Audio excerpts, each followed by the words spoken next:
Arts in Boston is taking on a new life form thanks to the contributions of some very famous local artists in a partnership with the Bay State Banner.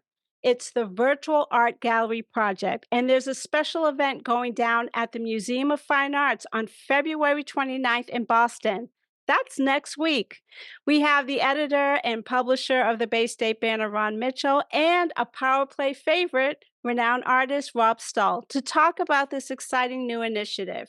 You don't want to miss it. And I have a tiny announcement, so be sure to stay tuned to the end of the show. We have an exciting hour coming up next on the PowerPLAY show. The arts industry was hit higher than any other industry by like more than 20%. I don't know how to have one M&M. I can't have one Dorito. I don't know how to do any of that. These were two extraordinary young people. I was the world's biggest sponge. There was nothing but water. I was just soaking it all in. It just gets deeper and richer and more exciting. And I always play it forward. And that's what I've been trying to do over the last 30 years of my career. And why do the shadows come? My mind was completely blown. I took it because we're dying. Quite frankly, we're dying. Welcome to the PowerPLAY show. I'm your host, Tonya McGrath, and welcome to season 5. For those of you in the Boston area, you know the Bay State Banner has been a staple in the community since 1965. And very recently, the passing of the guard was handed to Ron Mitchell and Andre Stark of Mitchell Stark Enterprises. You may also know that Boston is home to some major names in the art world: Paul Goodnight, Larry Pierce, Dana Chandler, and a PowerPLAY favorite, renowned artist Rob Stull. So what happens when you combine the best of art and a community treasure? The Bay State Banner's Virtual Art Gallery. And they have an amazing event coming up next week, the City Talks, Black Art in Colonial Spaces at the Museum of Fine Arts. Here to celebrate this convergence of Black excellence is Ron Mitchell, editor and publisher of the Bay State Banner, and artist and dear friend of the show, Rob Stull. Gentlemen, welcome to the PowerPLAY. Hey, Dick. Thank you so much for having us. Thank you so much for having me. It's a pleasure to be here. Absolutely, absolutely. So I'm going to start with you, Ron, the Virtual Art Project. Let's talk about how this idea was birthed. Well, as you know, Andre and I purchased the Bay State Banner almost a year ago now. And one of our main goals in purchasing the paper from the legendary Mel Miller was to turn it into an interactive community resource. It has always been a great place to go for news. But I think over time, Mel's gamut to cover some of the more community-oriented projects and programs and news stories was kind of limited. He did the hard work. He held the powerful accountable. He told the stories about the municipalities and the courts and the different cities and large companies that affect our community. But once we took over the paper, we wanted to broaden that landscape. The Banner always had a great arts and culture section, but in talking with Paul Goodnight, once we purchased the paper, he said, wow, it would be great to have an opportunity to showcase certain artists in the paper. So I extrapolated that idea and we came up with the Virtual Art Gallery. And basically what it is it's one full page article based on an interview that Paul Goodnight does with a particular artist. Paul interviewed 4 artists, and then after that we had Aqua Holmes come in and interview some artists, and then we also have some other hosts come in and interview some artists. James Perry did it as well. Larry Pierce did it as well. But overall, we did 8 individual interviews that live in our Virtual Art Gallery on our website. Not only are the art interviews in the paper, but on our website, we created a Virtual Art Gallery where you can go and you can see up to 10 images from these artists on their watermarks so you can't download them. And then in many cases, we also incorporated a purchase portal. So now you can actually buy limited edition art from African-American artists on our website. Certain artists, including Paul Goodnight, the Murchie Fraser, and others, have allowed us to license their work and sell it just like a regular art gallery that you would go to online or in person. What Paul explained to me was that many online art galleries, or the #1 online art gallery to purchase African-American art, is not owned by people of color. So this was an opportunity for us as a newspaper to partner with these artists. We give them the exact same amount of money that that they would receive from a conventional art gallery. So a good majority of the proceeds go to the artist. It's the same relationship. We can't sell it for any cheaper than any other art gallery. So honestly, you're not getting a discount coming to us because that's against the rules. But you do get it at the same rate. You get it directly from those artists, and the artists get the money directly from us, for that. But separate from selling the art, the most important thing was to give folks a chance to see this art. African-American art is the heritage of our people, and some of the most prominent African-American artists come from the greater Boston area in Massachusetts overall. Right. We were honored to have Paul Goodnight, Aqua Holmes, Lamertie Frazier, Rob Stull, James Perry, Larry Pierce, Susie Smith, and many other world-class artists participate in our art gallery. So, Rob, other than the fact that, I'm one of your biggest fans, how did you get involved in this project, and why was this so exciting for you? Well, I know Ron. Ron asked me to, and it just sounded like a no-brainer to me. And I think it's an excellent example of paying it forward. Like you said, the Banner is an institution. My father, the late Donald Stull, founder of Stull Associates and then later Stull & Lee Incorporated with David Lee, the oldest Black-owned firm in this part of the country. So my father introduced me to Mr. Miller and the old Banner where it was before. And so it's always been a mainstay in the community. And like I said, excellent example of paying it forward. That also includes our creative community at large here in Boston, where I've often said there is a lineage that connects us here locally that I don't really see many other places, where the different generations not only acknowledge but are inspired by the ones that came before. It's that all that adage where, you're standing on the shoulders of your forebearers. And there's no better example of that than what Ron has put together, where you have a nice cross-section of artists from the community, but that also transcend the generations. And I'm a huge Paul Goodnight fan, Aqua Holmes, Hakeem Raquid, Larry Pierce, et cetera, et cetera, et cetera. So to be able to flex, if you will, with those art heroes or art heroes of mine is a huge honor. And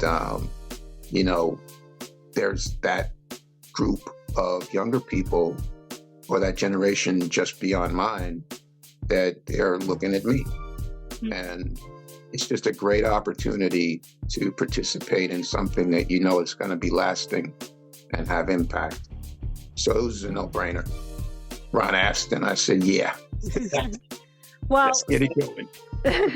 Speaking of flexing, Rob, you're no stranger, and you are an institution here, and your work being displayed at the MFA. One of my proudest moments was, driving down Huntington Avenue and seeing your work on the facade of the building. It still gives me goosebumps. How about that?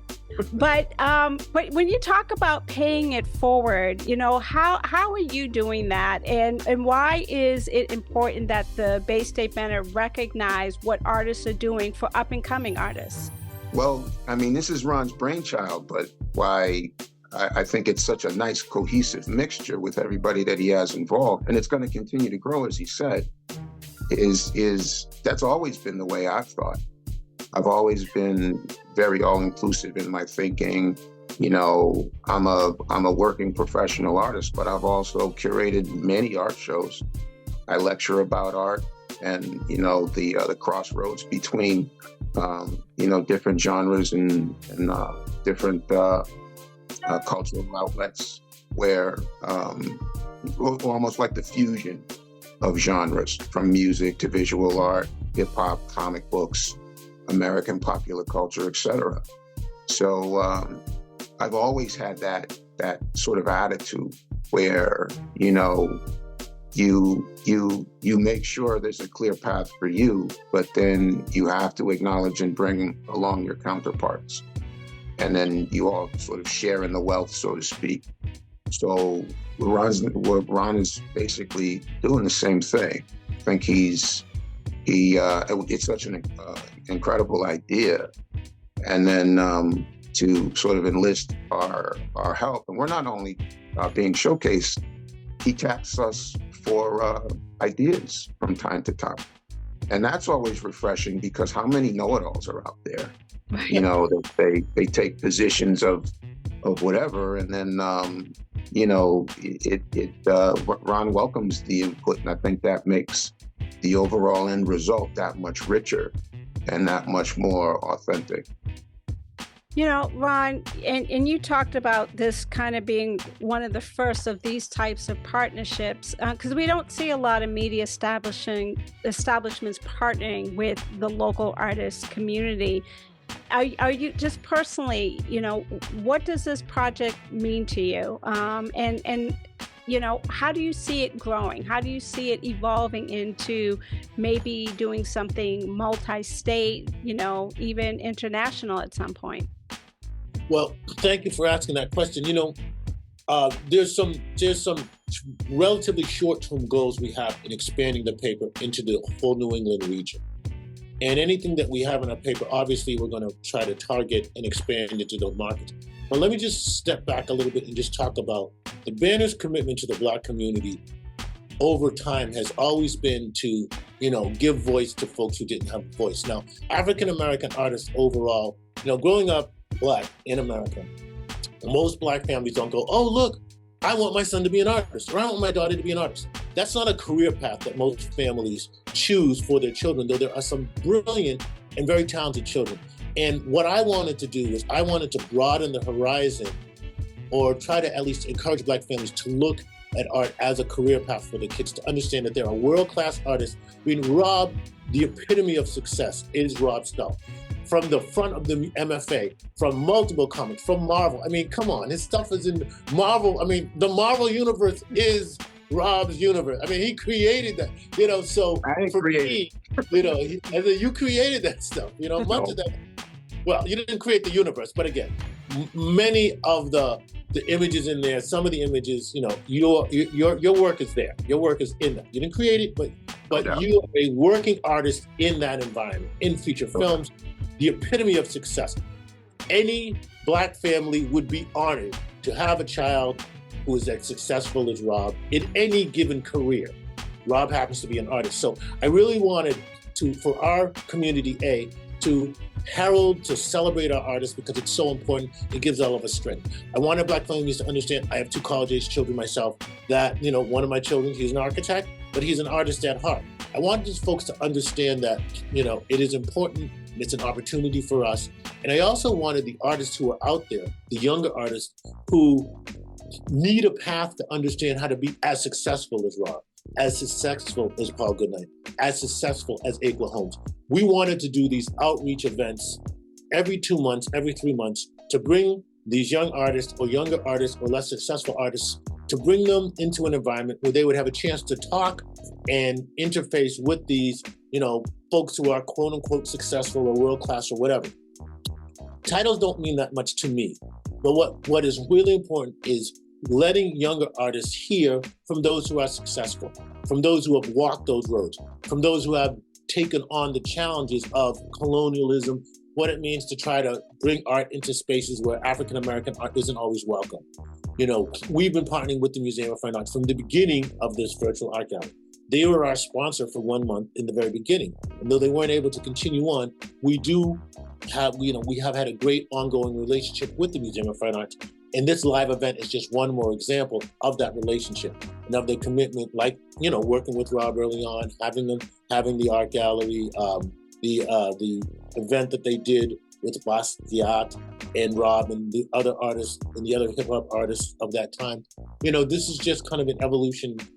And I got the natural evolution of their desire to bring more Black and brown voices into the museum, and our desire to work with as many world-class artists as we can.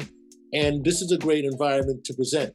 We actually happen to be in the Coke Gallery, which wasn't by just wanted to be in the beginning. I was like, whoa, wait a minute, because that gallery means very conservative, Victorian art. And it's not the environment that you think of when you think about Black art. But when we talked about it and brainstormed with the folks at the museum and with our team, it was really an inspiration to realize, look, we have a chance to talk about what does it mean, Black art in colonial space? What does it mean for Black artists to break in and to bring and present their art in the colonial spaces is really just America. America is a colonial space, and we are all working to, create our space in that colonial space. America strives to be more inclusive. There's also some challenges. We all know that. But understanding how successful Rob is, and Paul and Aqua and many others, they've already charted that course. And they can educate other artists how to do that. They can provide support. They can provide networking. And that was the goal of creating this event. And again, Paul, when he agreed to do the virtual art gallery in the paper, he said, Ron, I'm only going to do this if we can figure out community outreach events where younger artists get to directly interact with us and we get to share our knowledge. And he also said, which I thought was pretty intuitive, that listen, we as artists get motivation from everywhere. And I get a lot of motivation from my younger students and the younger folks in the business that I talk to. So this is an opportunity for him to receive something as well as give. It's a mutual type of opportunity, a mutual interaction.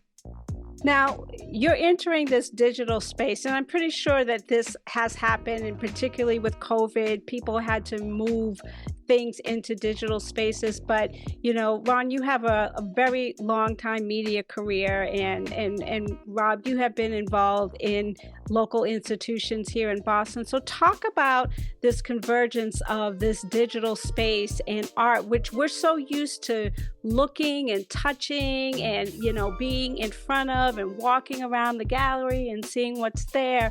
But now it's all going to appear just right on our laptops, right on our phones. So how do you kind of maintain that experience in this virtual space? And either one of you guys can jump in and talk about that. If I may, real quick, I'd like to sort of segue into answering that question, Tonya, by highlighting a point that Ron made with the last question that you asked him. I consider myself an exception to the example that he laid out about not being an abundance of examples that we as Black and brown folk can draw from, where you wake up one morning and this young boy or girl wants to aspire to be a visual artist. I am the exception to that because there was so much art in the house that I was exposed to growing up. That's how I came into contact with artists like Paul Goodnight, Nelson Stevens, Napoleon Jones Henderson, et cetera, Dana Chandler, et cetera. So I knew at a very young age, beyond a shadow of a doubt, that's what I wanted to do. And then my parents, in trying to help nurture that, they had relationships. They were their friends. My father and Paul Goodnight were very good friends. So I had that blessing of that sense of connection. And I did a similar kind of thing when I partnered with Barry Gaither and the Museum of the National Center of African American Artists in Roxbury to mount a show that highlighted the contributions of African American comic book artists to not only the mainstream industry, but to popular culture. And it had to be in Roxbury at that museum so that community could come out and see that and then see themselves in the work, even if it wasn't Black imagery per se, but the understanding and to have the knowledge that Black artists produced this is so empowering. And again, I keep saying it's an excellent example of paying it forward. Ron's doing the same exact thing with this.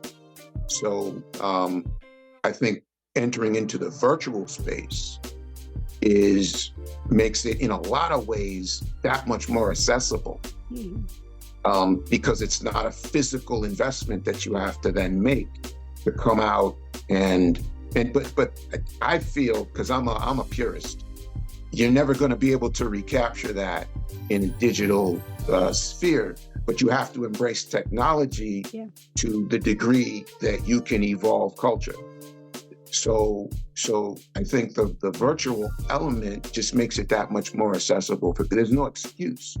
You can experience this. And I think that younger generation that is looking for inspiration in that way from artists that look like them and create work that is for them, get the same feeling. It's the same takeaway. It's the same kind of reward.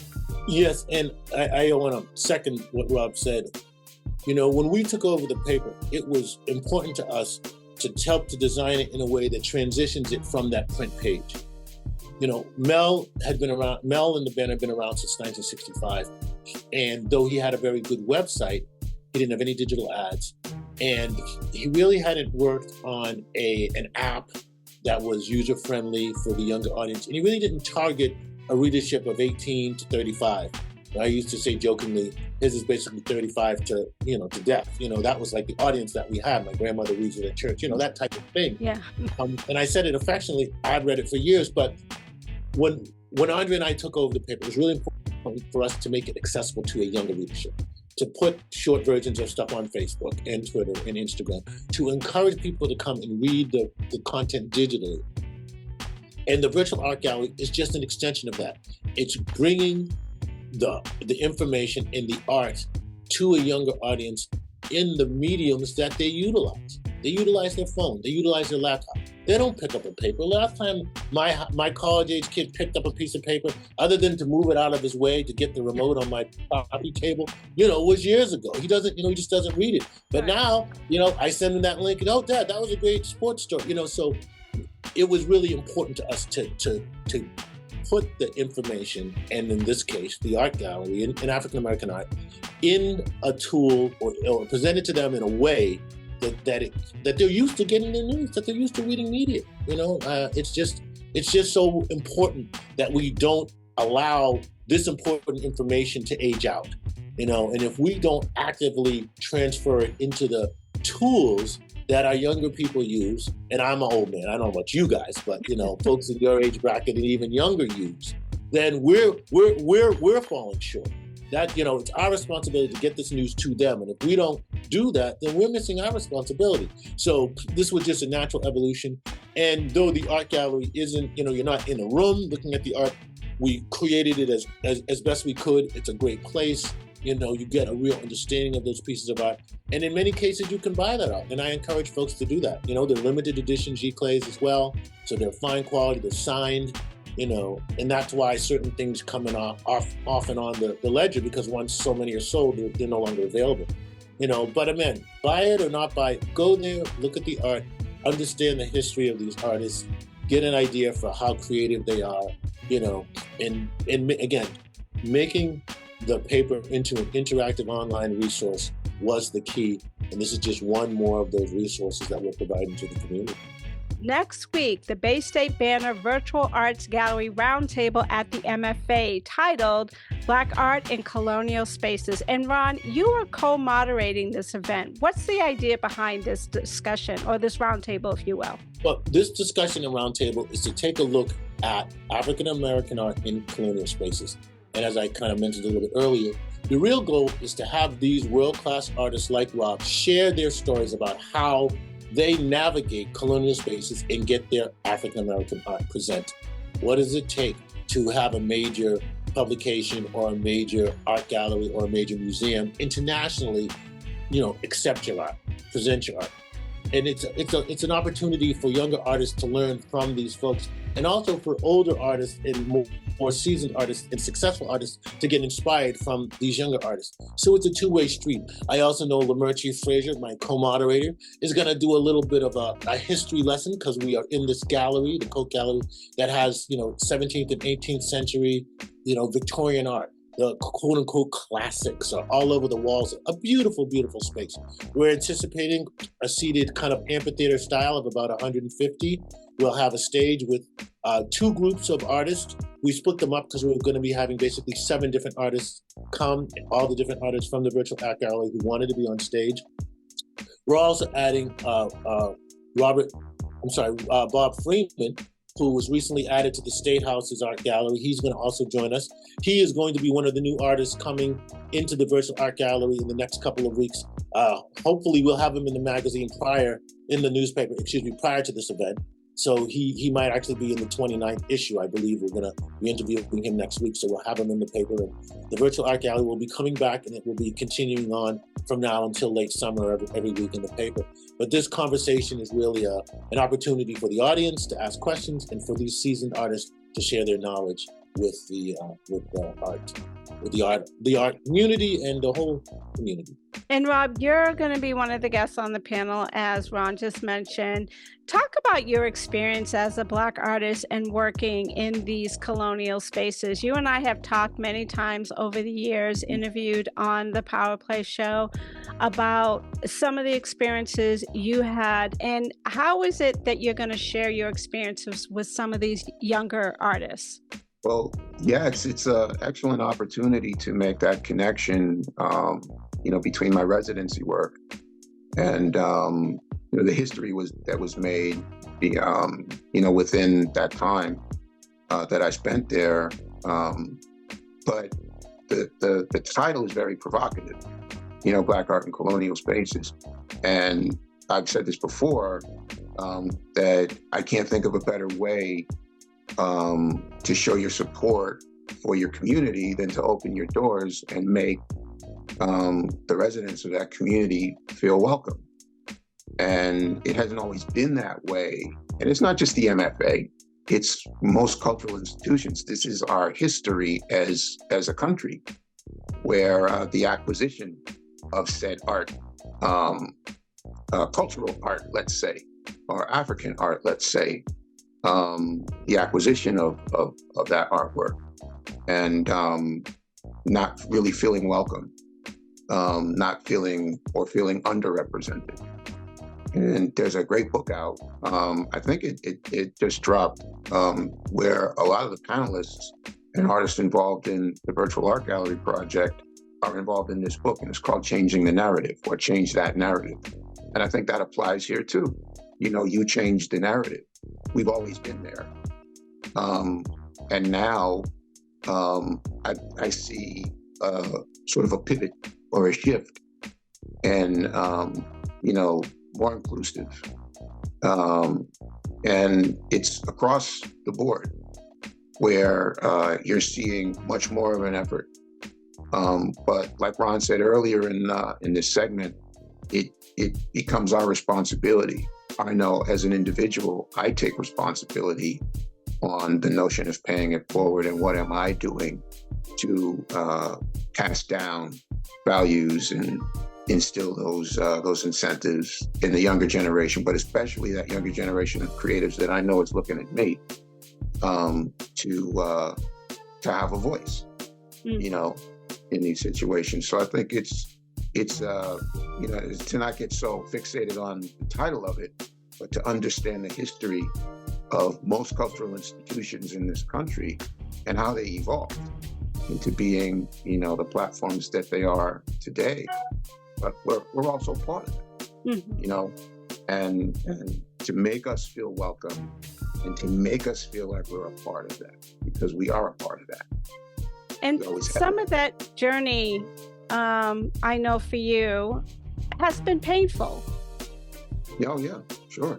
And I imagine, other artists like yourself, particularly from this area, share some of that pain. I interviewed Dana Chandler a couple years ago, and he talked about that historical pain, just trying to be included in a institution like Boston, who has all these amazing museums here, renowned, internationally known museums.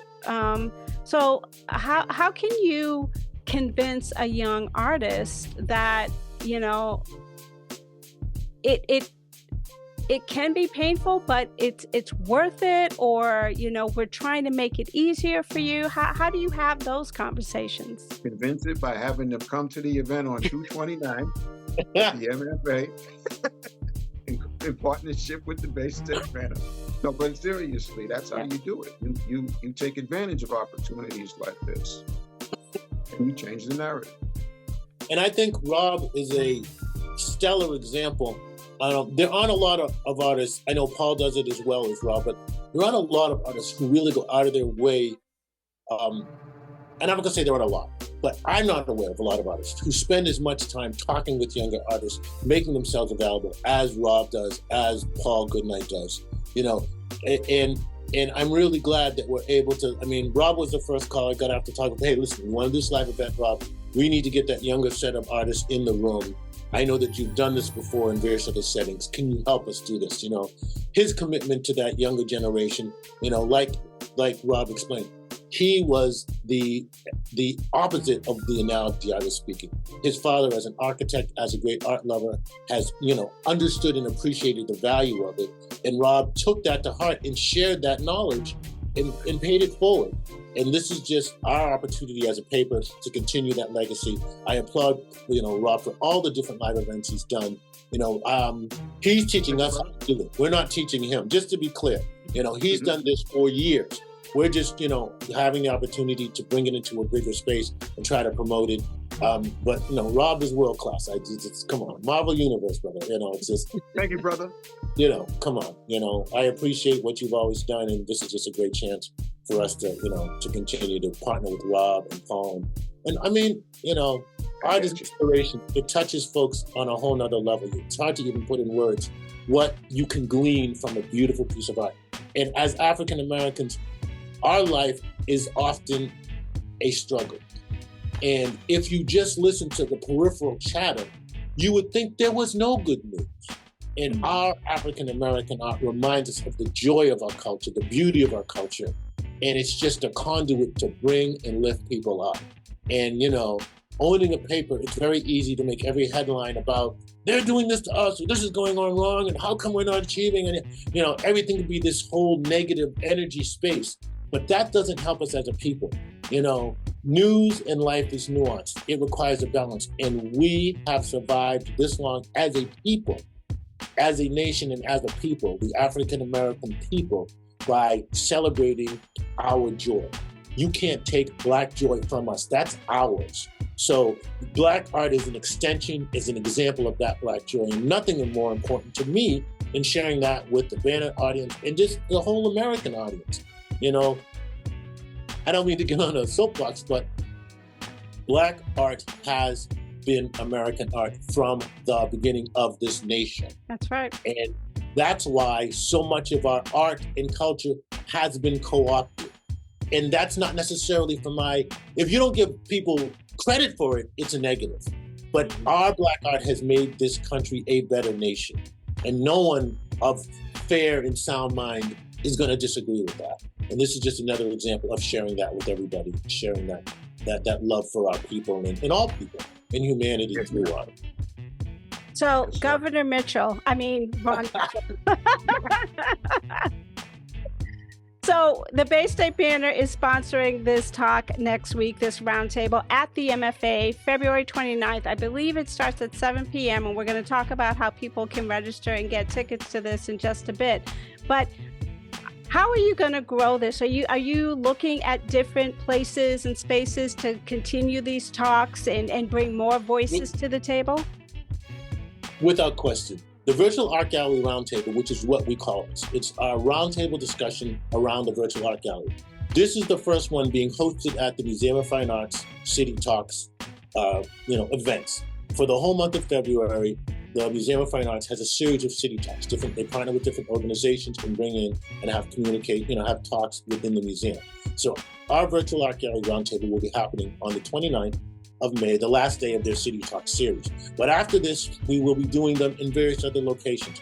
I don't want to necessarily name them specifically because they're not locked in, but we will be looking at other world-class museums in this area, talking with the Stewart Gardner, talking with the Modern Art Museum down on the waterfront, talking with Mass Art. We're in communications with these other art institutions around the city and also areas that aren't necessarily 100% committed to art only. Talking with other colleges. We want to do this event bi-monthly or every third month. We're also looking in the summertime about taking it down to the Cayman Islands, possibly doing a roundtable in the Vineyard and other locations. So we are 100% going to continue to share these wonderful African-American artists with our community and provide that interaction. It's imperative that we continue to provide that interaction for our community. The artist talking with the community, and equally as important, the community talking with the artists. And this question is for both of you. Do you see this platform reaching out to artists with different ethnic backgrounds, or even, nationally, internationally? Like, what's like the end vision for this? Because it can just continue to grow and take on a life form of its own. Inspiration is everywhere. That's true. Well, we try not to be limiting, as a paper, as the Bay State Banner has always focused on the African-American message and story. 30% of our readership is not Black or brown, it's white, and we welcome their input. But our goal was really to share and expound and magnify Black and brown artists, because they don't have as many outlets, because there are more challenges just coming from a Black and brown space and trying to get your art, shown. But, to us, it's an all-inclusive thing. I can't say when we might have somebody who's not Black or brown in the art gallery. I don't want to rule anything out, but we're really focused on, that Black and brown diaspora. That includes Native American. That includes, African diaspora. That includes Caribbean. There isn't we're not trying to limit, but we're trying to uplift as many people as we can that focus, on art and creating and sharing that inspirational African-American artist story, and Black and brown, Latino artists as well, and as well, because that struggle is as an artist in these colonial spaces as American. And I think that the art industry overall is relatively conservative. If you think about just the history of art in America, it is a relatively conservative socially, not necessarily politically, but socially, it's a relatively conservative space. And only over the past 10 or 20 years have many of these artists made major headway. Many Black and brown artists had headway in those very conservative / colonial spaces. So we want to just continue that progress, or help to continue it as much as we can. And I would just add. Okay, go ahead. I would just add that, inspiration is inspiration. Good art is good art, and whoever's creating it. But if you have, but then the other side of that is there's nothing wrong, in my opinion, with acknowledging a platform that you've created and that you've built for yourself. And we talk about it in terms of community. So there's nothing wrong with letting everybody know where this source comes from. But inspiration is inspiration, and good art is good art, and people are going to gravitate to that. And I don't think that has any bearing on ethnicity or ethnic background or race or anything.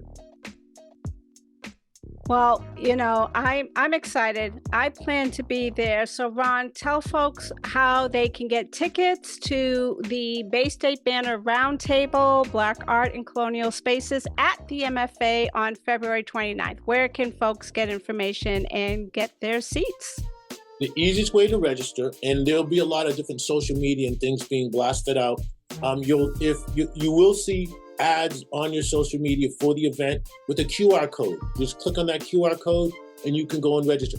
You can also go to the Bay State Banner website, baystatebanner.com, and there'll be a registration tab right on our main page. You can also go to the virtual art gallery. There'll be a registration tab. You'll see that QR code and you click. It is free to get into the museum, and it is free for this event. It just requires pre-registration. So go to the baystatebanner.com, the baystatebanner.com website, and look for that QR code, or check your social media. Rob will be blasting it out. I'm sure you'll be blasting it out. I know that it'll be on my Twitter and Facebook and Instagram. It'll be on the different accounts. So, definitely go to our website. That's the easiest way to find it. And again, there'll be stuff coming at you as well, and coming at various different artists and put out there in different ways. But just go and register free of charge. And you also get free access to the museum for that day. So you can go early, walk around the museum, hang out, check it out, and then come to our event at 7 p.m. on the 29th. Well, I am so excited about this convergence of Block excellence. Rob, congratulations to you with all of your continued success. And Ron, continued success with the banner. I know that it's in good hands, and I can't wait to see how much more is going to come from this. Congratulations to you both on this virtual art project. Thank you so much.